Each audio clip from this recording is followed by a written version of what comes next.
آج مومن اور تحریم کی شادی تھی۔ نکاح ہو چکا تھا، رخصتی میں ابھی کچھ وقت باقی تھا، کھانا بھی کھایا جا چکا تھا۔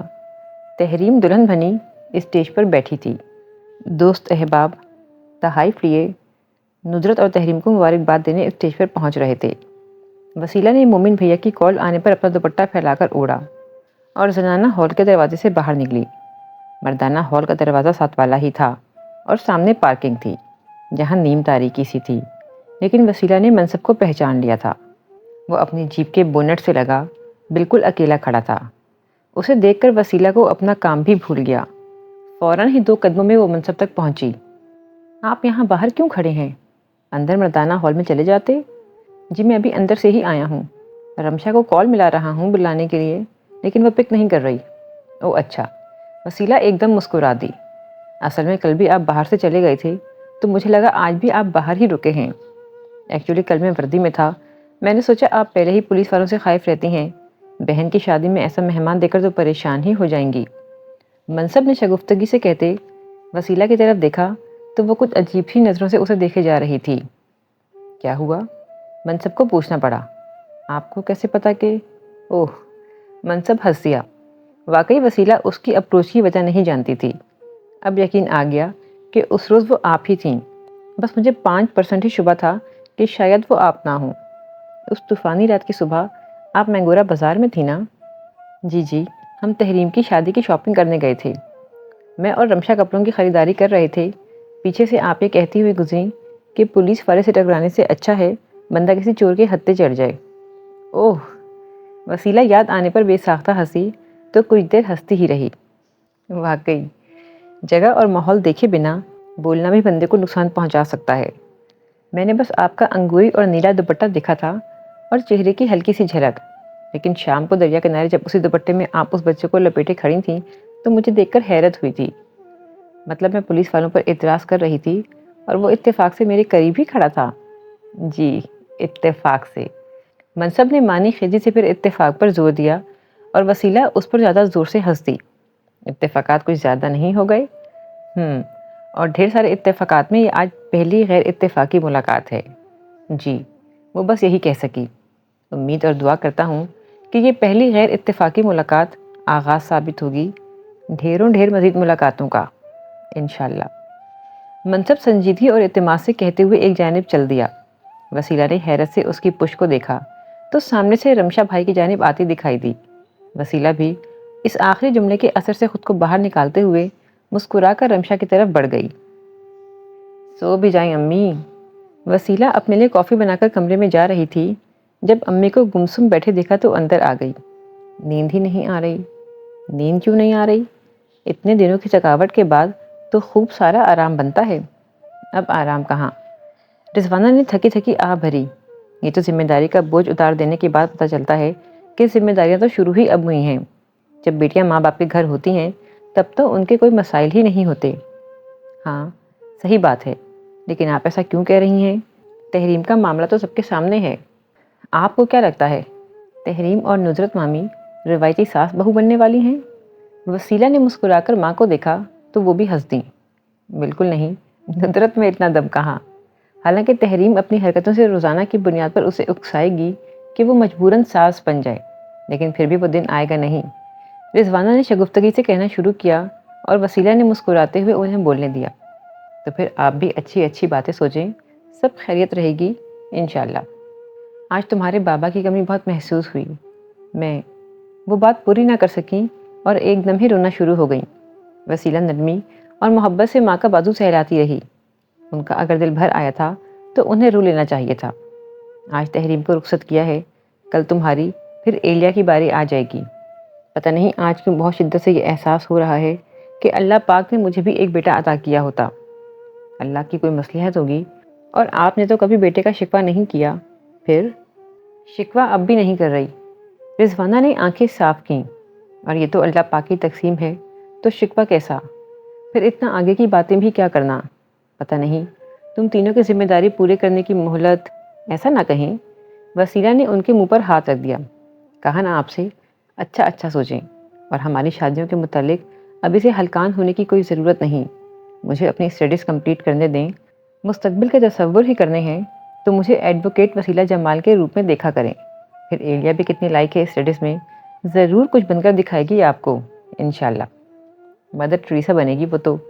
رضوانہ نے منہ بنا کر جیسے شکوہ اندر سے نکالا، وسیلہ کا بے ساختہ کہکا امڑ آیا. پھر ایسا کیا کر دیا اس نے؟ لگتا ہے تم پچھلے حصے میں نہیں گئیں. پچھلے حصے میں؟ وسیلہ نے حیرت سے دہرایا. نہیں، میرا ادھر جانا نہیں ہوا. کیوں؟ ادھر میرج ہال کی پارکنگ سے کتے کے 3 پلے اٹھا لائی ہے. رضوانہ نے سخت خفگی سے بتایا. کتے کے پلے؟ وہ بھی میرج ہال کی پارکنگ سے؟ وسیلہ کو یقین نہیں آیا. کہتی ہے سردی سے ڈر رہے تھے. گاڑی میں تحریم کے جوتوں کا خالی ڈبہ پڑا تھا، اس نے تینوں کو اس میں ٹھونسا اور گاڑی میں رکھ دیا.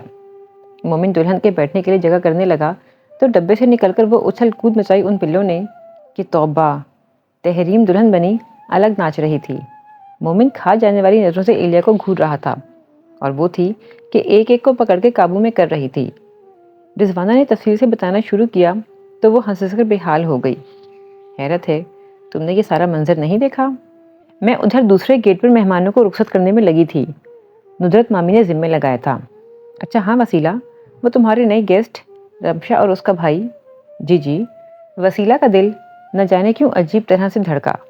لڑکی تو بہت اچھی ہے رمشا، لیکن اس کا بھائی؟ جی. وسیلہ کی آنکھوں میں تعجب تو دل میں نہ سمجھ آنے والے خدشے لہرانے لگے. امی کو منصب اچھا نہیں لگا تھا، اور پتہ نہیں کیوں اس احساس نے وسیلہ کا اندر ہی اندر دل سہما دیا تھا. وہ پولیس میں ہے؟ رضوانہ کی جھجک بھری آواز وسیلہ کے کانوں سے ٹکرائی تو اس نے بے حد چونک کر پہلے ماں کو دیکھا، پھر اوہ کہہ کر ایک دم ہنس پڑی. توبہ ہے امی، آپ اس کے پولیس میں ہونے سے خائف ہیں؟ بس مجھے یہ پولیس والے اچھے نہیں لگتے، تمہیں پتہ تو ہے. جی میری ماں، مجھے پتہ ہے کہ آپ بلا وجہ ان سے اتنا چڑھتی ہیں کہ اپنے ساتھ ساتھ اپنی بیٹیوں میں بھی یہی بیزاری پوری طرح ڈال دی ہے. وسیلہ کو تب سے یہ سوچ بھی شرمندہ کیے جا رہی تھی کہ اس کے مینگورا میں کہے الفاظ منصب نے سن لیے تھے. ہر جگہ ہر قسم کے لوگ ہوتے ہیں امی، مجھ سے زیادہ بہتر تو آپ سمجھ سکتی ہیں. آپ کا تجربہ اور مشاہدہ مجھ سے کہیں زیادہ ہے. ہاں لیکن کوئی گارنٹی نہیں کہ اس کا تعلق اچھی قسم سے ہے. رضوانہ کا لہجہ ابھی تک بے یقینی لیے ہوئے تھا. وسیلہ کو مزید کچھ کہنے کی ہمت نہیں ہوئی. اچھا ابھی آپ ریسٹ کریں، صبح تحریم کے ناشتے کے لیے بھی جلدی اٹھنا ہوگا. ہاں مجھے بھی اب نیند آ رہی ہے. تم سے باتیں کر کے دباؤ کی کیفیت میں بہت کمی آئی ہے. رضوانہ نے پیار سے اس کا ہاتھ دبایا. وسیلہ نے جھک کر ان کا گال چوما اور جاتے وقت کمرے کی لائٹ بھی آف کر دی. پچھلی رات کی ہلکی بارش کے بعد وہ میاتم کی ایک چمکتی سی صبح تھی. مومن کی چھٹیوں کا بھی آج سے اختتام ہو رہا تھا. شادی کے لیے ہفتہ بھر کی چھٹیاں لی تھیں جو آج ختم ہو گئی تھیں، لہٰذا آج سے کام کا دوبارہ آغاز تھا. ریم، اے ریم. مومن نے گھڑی دیکھ کے تحریم کا ہلکے سے کندھا ہلایا. اٹھو نا یار، نکلنا ہے مجھے. اس نے جلدی سے پاؤں چپلوں میں ڈالے تھے. آتی ہوں، وہ کہہ کر پھر تکیے میں گم ہو گئی. مومن نے ایک نظر اسے دیکھتے گھڑی پہ دھیان دیا اور وارڈروب سے کپڑے نکالتے واش روم میں گھس گیا. لیٹ تو نہیں ہو؟ ندرت نے سلیمہ سے کہہ کر ناشتہ باہر برآمدے کی میز پر دھوپ میں لگوا دیا تھا. نومبر کا آغاز ہوا تھا. وادی سوات کی صبحیں ان دنوں خوب ٹھنڈی ہو گئی تھیں. دھوپ میں باہر بیٹھنا اچھا لگتا تھا. جی لیٹ نہیں ہوں، اور ویسے بھی آج پہلا دن ہے، آرام سے جاؤں تو فرق نہیں پڑے گا. مومن نے کرسی گھسیٹی. ابو سو رہے ہیں؟ نہیں، کافی دیر ہوئی جاگ گئے، چائے بھی پی چکے. میری تو ساری رات وقفے وقفے سے آنکھ کھلتی رہی کہ مومن نے آفس جانا ہے. ندرت مسکراتے ہوئے بتا رہی تھیں. مومن ان کی محبت پر مسکرا دیا، لیکن اندر ہی اندر بے چینی سی محسوس کی.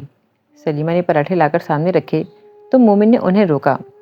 ذرا تحریم بی بی کو آواز دیتے اماں. سونے دیتے؟ ندرت نے تو ٹوکا، لیکن مومن کو اچھا نہیں لگ رہا تھا. سلیمہ نے 2-3 بار ریم کو آواز دی تو وہ بادل ناخواستہ اٹھ ہی گئی. مومن نے اسے رات ہی کہا تھا کہ کل سے وہ بھی جلدی اٹھ جایا کرے. جی اماں آ رہی ہوں. اس نے ہرگز دل نہ چاہتے ہوئے بھی زبردستی خود کو دھکیلا، اور جس وقت فریش ہو کر باہر آئی مومن جانے کے لیے گاڑی کی چابی اٹھا چکا تھا. ایک خاموش نظر ریم پر ڈالی، لیکن وہ منہ بسورتے کرسی پر ڈھہ چکی تھی. توجہ بھی مومن کی جانب بالکل نہیں تھی. مشکل ہوئی نا اٹھنے میں؟ ندرت نے پیار سے پوچھا تو وہ ان کے کندھے پر لڑک گئی.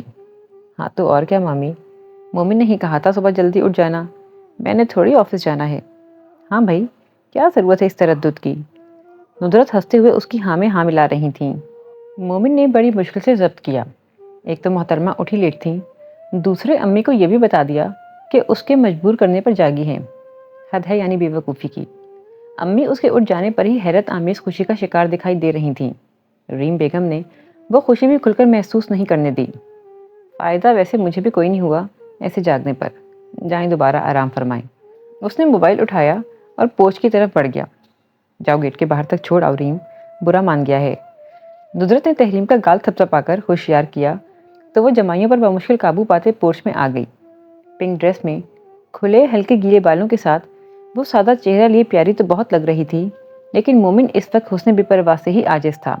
اسے ذمہ دار بیویاں پسند تھیں اور تحریم کے بچکانہ رویے کو دیکھتے ہوئے اس نے ہمیشہ یہی سوچا تھا کہ شادی کے بعد وہ خود اس پر محنت کرے گا۔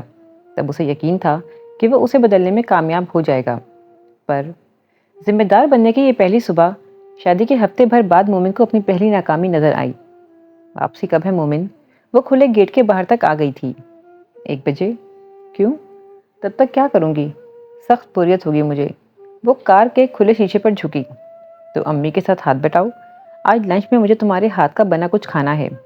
مومن نے ذمہ داری کے احساس کو ایک اور جانب بڑھنے کی کوشش کی، لیکن سامنا ریم کے بندے ہاتھوں سے ہوا۔ کوکنگ کی فرمائش غلطی سے بھی مت کرنا مومن، یہ دیکھو مجھے پسینے چھوٹنے لگے۔ اس نے معصومیت سے مومن کا ہاتھ اپنے ماتھے پر ٹچ کیا۔ وہ بنا تبصرہ کیے کار اسٹارٹ کر کے آگے بڑھا لے گیا۔ تو یہ ہوتی ہے شادی۔ وہ کار کو ڈھلان سے اتارتے ہوئے ایک دم سنجیدہ تھا۔ 7 روزہ تجربے کا نچوڑ کچھ ایسا خوشکن تو نہیں تھا، جانے لوگ 7 جنموں کے وعدے کیسے کر لیتے ہیں۔ تم نے پھر دوستوں کے ساتھ جانے کا پروگرام بنا لیا؟ شہناز کو ارحم کی آنیوں جانیوں سے سخت شکوے تھے۔ جتنا وہ چاہتی تھیں کہ باپ کے بعد ارحم حویلی کے معاملات کو سنجیدگی سے لے، اتنا ہی وہ غیر سنجیدہ اور غیر ذمہ دار نکلا تھا۔ اس کے نزدیک ماں ہر معاملے کو اس کے بابا سے بھی زیادہ سمجھداری سے دیکھ لیا کرتی ہیں۔ دوستوں کے ساتھ نہیں، اس بار اکیلے جا رہا ہوں۔ ارحم مسکرایا تو ہنسی میں شرارت اور مانی خیزی چھپی تھی۔ شہناز نے اچنبے سے اسے دیکھا۔ اکیلے؟ کیوں؟ کیا ارادے ہیں ارحم؟ جبکہ میں تمہیں منع کر چکی ہوں۔ آپ کو میری یک طرفہ پسندیدگی پر اعتراض تھا نا، سوچا 2 طرفہ انڈرسٹینڈنگ بنا کر دیکھتے ہیں، تب شاید آپ کا دل پگھلے۔ وہ ہنوز مسکرا رہا تھا۔ شہناز کے دماغ میں غصے کا ابال آنے لگا، لیکن پھر اسے لگا کہ پچھلے کچھ دنوں سے وہ جس گتھی کو اکیلے سلجھانے میں کوشاں ہیں، شاید اس کے سلجھنے کا وقت آ گیا ہے۔ ذہن و دل نے اچانک ایک بڑی چھلانگ لگانے کا مصمم ارادہ کیا اور شہناز نے ایک گہری سانس چھوڑتے خود کو بولنے کے لیے تیار کیا۔ کیا تم باوجود میرے انکار کے بضد ہو؟ میری کوشش صرف آپ کو قائل کرنے کی ہے، آپ جانتی ہیں۔ وہ بھی اس مرتبہ بھرپور سنجیدہ ہوا۔ قائل تو تم مجھے نہیں کر سکتے کہ یہ جگہ میری من پسند بالکل نہیں۔ ہاں ایک ڈیل ضرور ہو سکتی ہے ہمارے بیچ۔ ڈیل؟ مطلب؟ ارحم پہلی مرتبہ کچھ چونکا۔ اگر تم میرا ایک کام کر دو تو میری طرف سے تمہیں مکمل اجازت ہے وہاں شادی کرنے کی جہاں تم چاہتے ہو۔ یعنی اس سے شادی کرنے کے لیے مجھے آپ کا ایک کام کرنا ہوگا؟ ارحم نے ایک بار پھر سمجھنے کی کوشش کی۔ ہاں بالکل میں نے یہی کہا ہے، تو مجھے بنا آپ کو سنے قبول ہے۔ آپ کا کام جیسا بھی اور جس بھی نوعیت کا ہوا میں کرنے کو تیار ہوں، لیکن فی الحال مجھے نہ روکیں، ابھی میرے جانا بہت ضروری ہے۔ اوکے کوئی بات نہیں، تم جتنا چاہے وقت لے لو۔ میں نے اپنے کام کے لیے جتنا انتظار اب تک کیا ہے کہ چھوٹا سا انتظار اس کے مقابلے میں کچھ بھی نہیں۔ شہناز کی مبہم ہنسی میں نئے پلتے کچھ خطرناک عزائم کی پراسرار چمک تھی۔ اسے اس ہاں کے بعد بہت کچھ سوچنا، بہت کچھ طے کرنا اور بہت کچھ ترتیب دینا تھا، اس لیے ارحم کا وقت لینا اسے گرا نہیں گزرا تھا۔ صاحب، کانسٹیبل امین کی آواز پر منصب نے چونک کر سر گھمایا۔ 5 بجے ڈیوٹی آف ہونے پر وہ آفس سے نکل کر جیپ کی طرف بڑھا تو کانسٹیبل دوڑتا ہوا پیچھے آیا۔ بولو امین، خیریت؟ بڑے صاحب کی کال آ گئی ہے کیا؟ جی سر، وہ کہہ رہے تھے کہ کل صبح اپنے ادھر کے جج ہیں نا احسان اللہ صاحب، ان کے ساتھ مدین تک جانا ہے، ایک قبر کشائی کا معاملہ ہے۔ کہہ رہے تھے کہ 2 کانسٹیبل بھی ساتھ ہوں گے۔ صحیح، صبح میں جلدی آ جاؤں گا۔ منصب نے معلومات لے کر جیپ اسٹارٹ کی اور ڈھلان سے اتارتے سڑک پر آیا۔ جیپ کا رخ اترتے کے ساتھ ہی ہمیشہ کی طرح اس جانب تھا جہاں سامنے وسیلہ کا گھر دکھائی دیتا۔ منصب نے رک کر مسکرا کر ہر روز کی طرح حساب کیا۔ 2 ماہ ہونے والے تھے اسے میادم آئے، دونوں کو ایک دوسرے سے ملے اور بس چند ہی دنوں میں اس کی بہن کی شادی والی آخری ملاقات ہوئے۔ پھر معلوم نہیں اس کے بعد اتنی طویل بریک کیوں آ گئی تھی؟ آفس کے اس کے گھر کے اس قدر نزدیک ہونے کے باوجود وہ کبھی دکھائی تک نہ دی تھی۔ طے شدہ ملاقات ہمیں راس نہیں آئی وسیلہ جی، ایک بار پھر کہیں اتفاق سے ہی دکھائی دے جائیں۔ اس نے اپنے آپ میں بڑبڑاتے مسکرا کر کہا اور جیپ کا رخ اپنے گھر کی جانب موڑا۔ وہ چہرہ جسے دیکھنے کی خواہش اندر ہی اندر آس امید سے کب انتظار میں ڈھل گئی تھی پتہ ہی نہیں چلا۔ میمونہ کی کال آ رہی تھی۔ ہاں جی میڈم، مل گئی فرصت؟ منصب نے موبائل گود میں ہی رہنے دیا اور ہینڈز فری کا ایک سرا دائیں کان میں پھنسا لیا۔ گھر پہنچ گئے تم؟ نہیں، بس کچھ دیر میں پہنچا سمجھو۔ تو آرام سے کر لوں دوبارہ؟ ارے نہیں، میں کمفرٹیبل ہوں، بس 5 منٹ باقی ہیں۔ سناؤ کیا حال ہیں تم سب کے؟ سب ٹھیک، شکر ہے۔ رمشا سے تو روزانہ بات ہو جاتی ہے، تم ہی فری نہیں ملتے۔ تو اب آ ہی جاؤ، ملنا ملانا گھومنا پھرنا سب کر لیں گے۔ ہاں بس اسکولوں کی چھٹیاں تو چل رہی ہیں، لیکن انیس کچھ کنسٹرکشنز کے کام میں بزی تھے، اب فری ہو گئے ہیں تو کہہ رہے تھے کہ ہفتہ 10 دن کے لیے چھوڑ آؤں گا تمہیں۔ ہفتہ 10 دن بھی کم ہیں، 15-20 دن تو رہو۔ چلو دیکھیں گے انشاءاللہ، لیکن ابھی کچھ طے نہیں ہوا، میں بتاؤں گی تمہیں۔ ہاں اوکے۔ اور سنو، دادی کے پاس ہو آیا کرو کبھی کبھار، میں ان سے فون پر بات نہیں کر سکتا، انہیں میرا حال احوال دے آیا کرو۔ ہاں میری ایک بار ملاقات ہوئی تھی، میری نند کے ہاں ختم قرآن شریف تھا تو دادی سے وہیں ملاقات ہوئی تھی، تمہیں بہت یاد کر رہی تھیں۔ تم خود سے بھی ملنے جا سکتی ہو، وہ خوش ہو جائیں گی۔ ہو آنا۔ جلدی کوشش کروں گی۔ اوکے، شہیر کو پیار دینا، بائے۔ اوکے، تم بھی اپنا خیال رکھنا، بائے۔ ارے ارے، تم کچن میں کیا کر رہی ہو؟ سلیمہ کہاں ہے؟ مجھے بتایا ہوتا۔ ندرت کی بوکھلائی ہوئی آوازیں کچن سے آ رہی تھیں۔ مومن نے ایک نظر باپ کی طرف دیکھا، انہوں نے بھی ہلکا سا سر گھمایا تھا، ہاتھ سے اشارہ بھی کیا کہ پتہ کرو کون گھس گیا کچن میں، خود ہی سمجھ جایا کریں۔ مومن نے بجائے اٹھنے کے بیزاری سے کہا، کچن میں وہ گھسی ہیں جنہیں بیڈ سے ایک بھی قدم نیچے نہ رکھنے کی ہدایت کی گئی ہے۔ ایک تو مجھے سمجھ میں نہیں آتا وہ عورتیں کیا خلائی مخلوق ہوتی ہیں جو ایسی حالت میں بھرا پورا گھر سنبھالتی ہیں، ناشتے سے سونے تک گھر کا ہر کام خود اپنے ہاتھوں سے انجام دیتی ہیں، پہاڑوں پر بکریاں چرا آتی ہیں، کنویں سے پانی بھر آتی ہیں، مال مویشیوں کی خدمت بھی کرتی ہیں۔ ہا ہا ہا۔ توفیق احمد نے مزہ لیتے بھرپور کہا لگایا، ایسے ہی دل جلے ہوتے ہیں بیٹا، جن کی لمبی لمبی تقریریں بس ایک نکاح کے سائن سے ان کے منہ پہ مار دی جاتی ہیں۔ انہوں نے آرام آرام سے اپنا جملہ پورا کیا۔ فالج نے توفیق احمد کی دونوں ٹانگوں اور ایک بازو کو کندھے تک متاثر کیا تھا۔ بات چیت وہ اب آہستہ روی سے مکمل کر لیا کرتے تھے۔ بس اب آپ رہ گئے تھے اب۔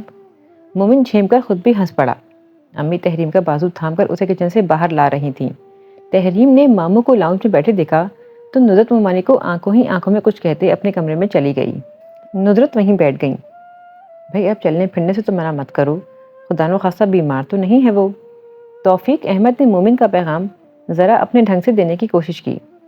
ہاں خیر وہ تو ہے، لیکن صبح سویرے خالی پیٹ چکر آنے کا ڈر ہوتا ہے، میں تو اس لیے منع کر رہی تھی۔ اوکے میں نکلتا ہوں، پھپھو نے بلایا ہے کسی کام سے، پہلے ادھر جاتا ہوں پھر وہیں سے نکل جاؤں گا۔ مومن اپنا ضروری سامان اٹھاتے باہر نکل آیا۔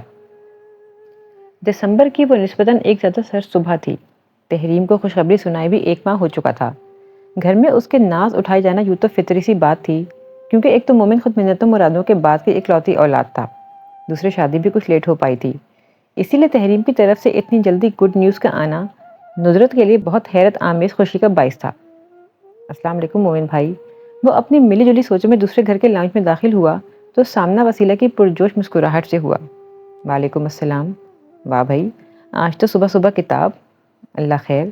وہ بھی بشاشت سے مسکرایا۔ وسیلہ کتاب ہاتھ میں لیے چہل قدمی کر کے پڑھائی کر رہی تھی۔ جی بھیا، امی کہتی ہیں نئے سال میں اپنی وکالت کا باقاعدہ آغاز کر دوں۔ آف کورس کر سکتی ہو، بس اب اور نہ ٹائم ضائع کرنا۔ اچھا پھپھو کہاں ہیں؟ میں نے پھر نکلنا بھی ہے۔ امی تو اپنے کمرے میں ہیں، اصل میں مجھے ہی مشورہ چاہیے تھا آپ کا۔ یہی میاں دم میں کوئی وکیل یا جج ایسا مل سکتا ہے جس سے تھوڑی مدد لے سکوں؟ اوکے میں پتہ کرتا ہوں۔ مومن تھوڑی دیر وسیلہ سے اس کی پڑھائی کے متعلق بات کر کے باہر نکل آیا۔ اپنی گاڑی اس نے گیٹ کے باہر کھڑی کی تھی۔ وہ باہر آیا تو اپنی گاڑی کے پیچھے ایک کار کو منتظر پایا۔ وہ حیرت سے گھوم کر پیچھے آیا تو دوسری کار میں ایلیا کو بیٹھے دیکھا۔ تم؟ مومن نے دونوں ہاتھ کمر پہ رکھتے ہوئے اسے تفتیشی نظروں سے گھورا۔ تم کہاں سے آ رہی ہو؟ وہ بھی کار چلا کر؟ تم نے ڈرائیونگ کب سیکھی؟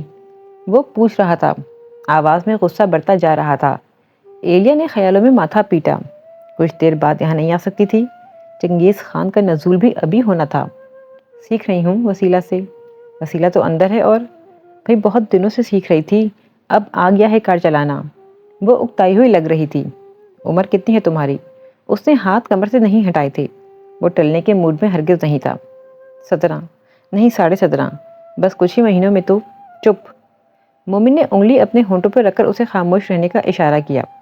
فی الحال اندر جاؤ، اور آئندہ تمہیں بنا کسی کے سپرویژن کے کار چلاتے نہ دیکھوں۔ جی۔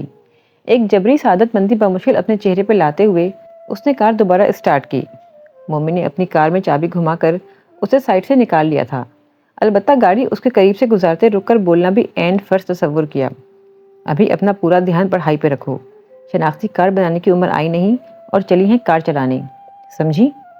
وہ اسے بری طرح جھاڑتے ہوئے کار لے گیا، اور وہ اپنی لانگ ڈرائیونگ کے ایسے ستیہ ناش ڈراپ سین پر سخت بوجھل دل لیے پوچھ تک چلی گئی۔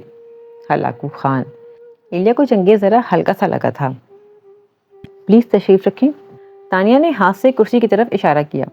عیسیٰ خان کی عمر 28-30 سے زیادہ نہیں تھی۔ وہ ایک پڑھا لکھا، باروب اور پوش خاندانی لگ رہا تھا۔ سادہ سیاہ شلوار قمیض اس کی پرسنالٹی کو کچھ اور پراسرار اور دبنگ دکھا رہے تھے۔ سیاہ کالی مونچھیں، لمبوتا چہرہ، کالے اور قدرے بڑھے ہوئے بال اور غصہ ور آنکھیں۔ تانیہ نے خود کو ایک نیا کیس سننے کے لیے ذہنی طور پر آمادہ کیا۔ جی فرمائیے۔ میرا نام عیسیٰ احمد ہے۔ ہمارا گاؤں مرغزار کے راستے میں پڑتا ہے۔ مجھے دراصل اپنے چھوٹے بھائی کے متعلق کچھ ڈسکس کرنا ہے۔ سردار عیسیٰ پر اعتماد انداز میں کرسی سے ٹیک لگا کر دھیمے دھیمے بولنا شروع ہوئے۔ جی آپ بتاتے جائیں۔ سردار صہیب احمد میرے چھوٹے بھائی کا نام ہے۔ وہ عمر میں مجھ سے 7 سال چھوٹا ہے۔ یونیورسٹی میں پڑھتا ہے۔ مزاجاً بہت جذباتی اور بے صبرا ہے۔ جو طے کر لیتا ہے چاہتا ہے پلک جھپکنے میں پورا کر دیا جائے۔ بچپن سے ہی ضدی ہے۔ اس کی بات مانے بغیر ہمارے پاس چارہ نہیں ہوتا۔ ذہنی طور پر زیادہ سمجھدار بھی نہیں کہہ سکتے۔ بات اسے ذرا مشکل سے ہی سمجھ میں آتی ہے۔ صحیح۔ عیسیٰ کے ذرا دیر توقف کرنے پر تانیہ نے متانت سے سر ہلایا۔ اس کی ایک کلاس فیلو ہے، پریش گل۔ میں نے ابھی تک دیکھا نہیں، لیکن صہیب کی باتوں سے اندازہ ہوتا ہے کہ بہت حسین ہے۔ اس کے یار دوستوں سے پتہ چلا کہ پہلی نظر میں ہی دل ہار دیا تھا۔ قریب 3 ماہ ہونے والے ہیں، لیکن صہیب کی دیوانگی کچھ سمجھ سے باہر ہے۔ اتنے سے عرصے میں ایسی گہری سنجیدگی پھر لڑکی بھی ہرگز متوجہ نہیں۔ اوہ!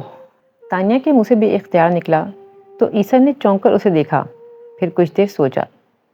جی، سمجھ میں نہ آنے والی بات تو یہی ہے کہ کمٹمنٹ 2 طرفہ نہیں ہے۔ پریشے نے پہلے دن سے صہیب کے اظہار کو بالکل کوئی اہمیت نہیں دی، لیکن باوجود اس سب کچھ کے وہ پریشے کو اپنانے پر بضد ہے۔ پچھلے کچھ دنوں سے اس پر ڈپریشن کے کچھ عجیب سے دورے پڑ رہے ہیں۔ کہتا ہے پریشے کے نہ ملنے کی بات وہ تصور میں بھی نہیں لانا چاہتا۔ تو آپ کی فیملی کو اعتراض ہے اس معاملے میں کچھ؟ او نہیں، عیسیٰ کسی خیال سے چونکا۔ اس کی بات ابھی مکمل نہیں ہوئی تھی۔ ہمیں بالکل کوئی اعتراض نہیں ہے۔ ہمارے لیے صہیب کی خوشی ہر چیز سے بڑھ کر اہم ہے۔ میں نے تو فوراً ہی پریشے کے متعلق تمام معلومات حاصل کر لی تھیں اور والدہ کے ساتھ باقاعدہ رشتہ لے کر گیا، کیونکہ صہیب کی طبیعت تو ہمیں سنبھلنے کا موقع ہی نہیں دے رہی تھی۔